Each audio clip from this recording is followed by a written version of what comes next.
और इबादत का मकसद ही ये है कि आदमी के अंदर बंदगी आए, हर काम के अंदर बंदगी पैदा हो जाए, हर अमल के अंदर बंदगी पैदा हो।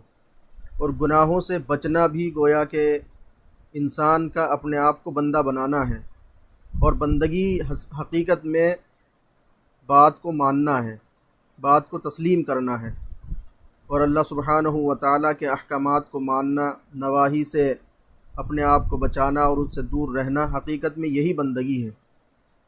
अल्लाह ने जो अहकामात दिए हैं उनको पूरा करना और जिन कामों से रोका है उनसे रुकना, यही बंदगी है। और हज़रत सल्लल्लाहु अलैहि वसल्लम ने इसी बंदगी के ताल्लुक़ से ये बात इरशाद फरमाई है, इत्तक़िल महारिम तकुन अअबदन नास, महारिम से बच जाओ, और जो महारिम से बच गया तकुन अअबदन नास, तो फिर वो सबसे ज़्यादा इबादत गुज़ार बन जाएगा, इबादत करने वाला बन जाएगा। यही ज़िंदगी का